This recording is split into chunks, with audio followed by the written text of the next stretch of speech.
Hello বন্ধুরা, কেমন আছো? আশা করি সকলেই ভালো আছো। আমি তোমাদের প্রিয় আপু আবারও চলে আসলাম নতুন একটি গল্প নিয়ে।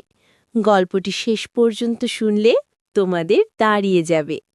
আমি তোমার জয়পুরহাট থেকে ২০ কিলোমিটার গভীরে এক অসপাড়া গায়ে থাকি।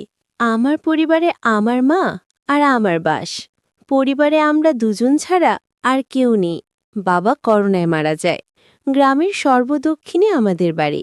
তারপরে আর কিছুই নেই। পাহাড় জঙ্গলে ভর্তি, যেখানে কশিনকালেও কেউ আসে না। বাড়ির সাথে লাগোয়া কয়েক বিঘা জমি থাকায় আমাদের মা ছেলের সংসার কোনো মতে চলছে। বাবা মারা যাওয়ার পর পড়াশোনা বাদ দিয়ে মার সাথে মাঝে মাঝে কৃষিকাজ করি। সবজির খ্যাত করে বলে আমরাই যা করার করি। আর আমি একটা কাপড়ের দোকান চালাই। তো দুজনের সংসার বেশ চলছে। আমার বয়স ১৯ আর আম্মার ৩৬। ১৬ বছরে বিয়ে হয়ে ১ বছর পরেই আমি পৃথিবীতে আসি। আম্মার গায়ের রং প্রচণ্ড ফর্সা। শুনেছি নানিও নাকি ফর্সা ছিল, তাই আম্মার এমন। আমার শরীরের রঙের মতোই অপরূপ সুন্দরী তিনি। এমন চেহারার রূপসী নারী আর নেই আমাদের গ্রামে। কেউ বলবে না তার ১৯ বছরের সন্তান আছে। ২৪-২৫ বছর বয়সী বিবাহিতা নারীর মতো একদম।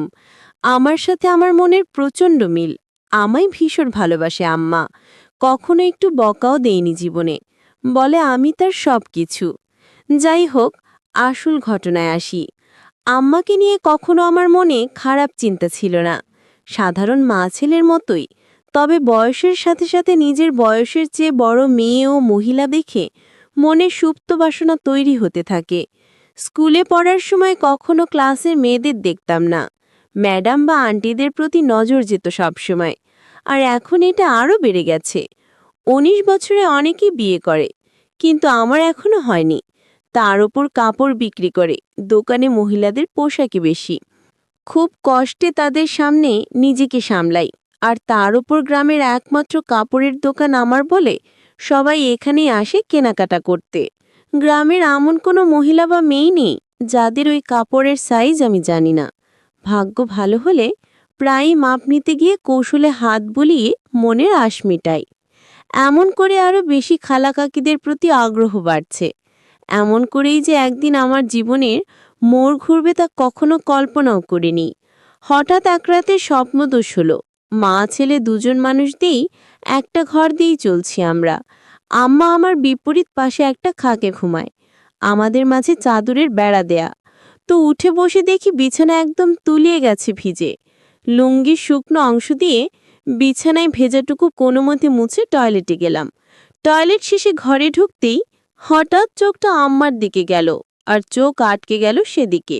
শাড়ি উপরে উঠে পায়ের কিছুটা বেরিয়ে আছে, কিন্তু এইটুকু দেখে আমার চোখ আটকে গেল। নিজের অজান্তেই কেমন একটা ঘোরে হারিয়ে গেলাম। আমিও এগিয়ে আম্মার কাছে গেলাম। আম্মা গভীর ঘুমে আছে। নিঃশ্বাসের সাথে বুকটা ওঠানামা করছে, আর কেউ যেন আমার বুকে ঢাক পেটাচ্ছে। মন ভরে অধীর আগ্রহে আম্মার রূপ দর্শন করছি। হঠাৎ আম্মা আড়মোড়া ভাঙতে লাগলো ঘুমের মাঝে। আমি দ্রুত নিজের বিছানায় এসে শুয়ে পড়ি। সারা রাত শুধু আম্মার কথা ভেবেই পার করলাম। ঘুমাতে পারলাম না। অনেকক্ষণ পরে চোখ বুজলাম। সকালে উঠে উঠোনে গিয়ে দেখি আম্মা গরুর দুধ দোহাচ্ছে। আগেও দেখেছি, কিন্তু আজ চোখে পড়ল আম্মার পিঠ অনেকটা খোলা। মসলিন ত্বকের পিঠ দেখে সাবানের অ্যাড করা নায়িকা সব ফেল। রাতে আম্মার সামান্য সৌন্দর্য দেখেই আমি আমার প্রতি নিষিদ্ধ আকৃষ্টতা অনুভব করতে লাগলাম। এটা খারাপ বা ভালো এমন কোনো চিন্তাই মাথায় আসছে না। আম্মার পিছনে দাঁড়িয়ে দেখেই যাচ্ছি। হঠাৎ আম্মা পিছন ফিরলে চমকে গেলাম দুজনেই। তো ছি, আম্মা বুঝে ফেলল না তো? কিন্তু আম্মা বলল, কি সোনা, ঘুম ভাঙছে তোমার? বলে রাখা ভালো, আম্মা আমাকে সবসময় সোনা ডাকে, আর তুমি করেই বলে। যাই হোক, আম্মার কথায় মনে হলো না যে সে বুঝেছে আমি কি করছিলাম। আম্মা যাও, মুখ ধুয়ে আসো, খাবার দিচ্ছি। আমি আম্মা আজকে দুধ খাবো। আম্মা এই দুধ খাবা? আমি মনে মনে অন্য কিছু বলতে লাগলাম। আম্মার ডাকে সমত ফিরল। আম্মা এই দুধ মাত্র দোহাইতেছি, গরম না করলে খাবা কিভাবে? আমি এভাবেই খাবো, তুমি খাইয়ে দাও আম্মা। আচ্ছা আসো, এই নাও পাগল ছেলে। আম্মা গ্লাসে করে দুধ ঢেলে এগিয়ে দিল। আম্মা মুচকি হেসে আমার চুল আঁওলে দিয়ে বলল, এখন যাও, হাত মুখ ধুয়ে খাইতে দেব। আমি হাত মুখ ধুয়ে খেতে আসলাম। এসেই বলি, আজ আমাকে খাইয়ে দাও। আম্মা অবাক হয়ে বলল, আজ কি হয়েছে তোমার? আমি, কেন, খাওয়াই দিতে পারবা না? আম্মা, আমি কি তা বলছি নাকি? আমি, তাহলে এমন জিজ্ঞাস করো কেন? আম্মা, আচ্ছা বাবা, রাগ করো না, আসো খাওয়াই দেই। আম্মা খাইয়ে দিচ্ছে এমন সময় বললাম, আচ্ছা আম্মা, তুমি আমাকে ভালোবাসো? আমার এমন প্রশ্ন শুনে আম্মা এক প্রকার ভয় পেয়ে বলল, কি হয়েছে তোমার আজকে? এমন কেন করতেছো? শরীর খারাপ নাকি? বলে আম্মা আমায় কপালে গালে ছুঁয়ে দেখতে লাগলো জ্বর আছে কিনা। আমি আরো কিছু হয়নি জিজ্ঞেস করতে মন চাইলো, আম্মা, তুমি ছাড়া আমার জীবনে আর কেউ আছে নাকি? তোমাকে নিয়ে আমার সব, আমার প্রাণ তুমি। নিজের জীবন থেকেও তোমায় বেশি ভালোবাসি সোনা। কিন্তু হঠাৎ এসব কেন জানতে চাইতেছো? আমি, আম্মা, তুমি আব্বা মারা যাওয়ার পর থেকে আর আগের মতো নাই। সাজনা নতুন কিছু পড়ো না, আমার এসব ভালো লাগে না। আম্মা নিরাশ হয়ে বলো, বাবারে, স্বামী মারা গেলে কোনো নারীর অস্তিত্ব থাকে না। তুমি আমার জীবনে আছো দেখে বেঁচে আছি, নইলে কবে মরে যেতাম। আমি, বাবাকে ভীষণ ভালোবাসতে তাই না? আম্মা, সব স্ত্রী তার স্বামীকে ভালোবাসে, আমিও বাসতাম। আমি, কিন্তু আমাকে বাসো না তার প্রমাণ দিয়ে দিলে। আমার পছন্দ তুমি সেজে গুজে থাকো, কিন্তু তুমি তা করো না। আমায় ভালোবাসলে এমন করতে না। তুমি খুশি থাকো তা চাই আমি। তুমি একটা বিয়ে করো, আবার সুখের সংসার করো, তাহলে জীবনটা ভালো কাটবে। কেন এসব বললাম নিজেও জানি না। মনে এলো আর বলে দিলাম। আমার কথা শেষ হতে না হতেই ঠাস করে একটা চড় পড়ল আমার গালে। আমি ব্যথার চেয়ে অবাক হয়েছি। আমার জ্ঞান হবার পর কখনো আমাকে কেউ মারেনি। মার ধরে থাক, কখনো চোখ রাঙে কথাও বলে না, কিন্তু আজ এতই রাগ হলো যে মার খেলাম। আমার চোখ লাল হয়ে আছে।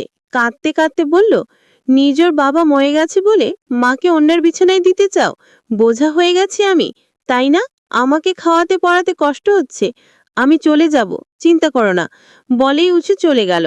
আম্মাও নিজের বিছানায় শুয়ে কাঁদতে লাগলো। আমি উঠে তার কাছে গিয়ে হাজারো বার বোঝানোর চেষ্টা করলাম, কিন্তু আমার কোনো কথাই শুনল না। আম্মা, এখন আমার চোখের সামনে থেকে যাও। আমি আম্মার কথায় ভয় পেয়ে যাই, বের হয়ে যাই দোকানের উদ্দেশ্যে। রাতেও কথা বলল না, যে যার মতো শুয়ে পড়ি। হঠাৎ ঘুমের মধ্যে গালে নরম ছোঁয়া পেয়ে উঠে পড়ি। দেখি আম্মা আমার সামনে বিছানায় বসে। উঠে আমি সামনে বসতে আমার চোখ জলজলে করে আমার গালে হাত বুলিয়ে বলল, ব্যথা করছে তাই না? আমি, আমাকে মাফ করে দাও আম্মা, আর কখনো বলবো না এসব। তুমি আমার কাছে মোটেও বোঝা না। আমি ভেবেছি হয়তো তোমার ভালো হবে, কিন্তু তুমি কষ্ট পাবে জানতাম না। আমায় মাফ করে দাও। আমার সাথে সাথে আম্মায় বুকে টেনে নিয়ে বলল, সোনা রে, আমি তোমায় ভীষণ ভালোবাসি। তোমায় ছেড়ে কারো সংসারে গিয়ে নিজের সুখ চাই না। তোমার বাবার পরে তুমি আমার একমাত্র সম্বল। আর কখনো এমন বলো না সোনা। আমি আর কখনো বলবো না আম্মা। আমার উপর আর রাগ করে থেকো না। এবার মনের কষ্ট ভয় দূর হলে আমি মার সৌন্দর্যের উপর আবার আকৃষ্ট হলাম। পরদিন বিকেলে বাড়ি ফিরেই আমি চমকে উঠলাম। আমার পরনে একটা সবুজ শাড়ি আর হলুদ ব্লাউজ পরায় চমৎকার মানিয়েছে, একদম সরসিলোলনা লাগছে। আমায় দেখে মুচকি হেসে বলল, এখন ঠিক আছে তো? আমি, তুমি সত্যি আমার জন্য নতুন শাড়ি পরেছ? আম্মা, নইলে কি অন্য কেউ আছে আমার? আমি খুশিতে আম্মাকে জড়িয়ে ধরি। আম্মাও সাড়া দিল। আম্মা, তুমি আমার জান, তোমার খুশি আমার খুশি। তুমি নতুন নতুন সাজবে, তা আমার খুব ভালো লাগে। আম্মা, বুঝেছি, তোমাকে এখন সুন্দরী একটা মেয়ে দেখে বিয়ে দিতে হবে। আমি, আর কখনো বিয়ের কথা আনবে না। আম্মা, সে কি, বিয়ে কেন করবে না? আমি, আমি শুধু তোমায় নিয়ে থাকবো। আম্মা, আরে পাগল, আমি তো থাকবই, বিয়ে করতে তাতে সমস্যা কোথায়? আমি, আমার আর তোমার মাঝে অন্য কেউ আসতে পারবে না।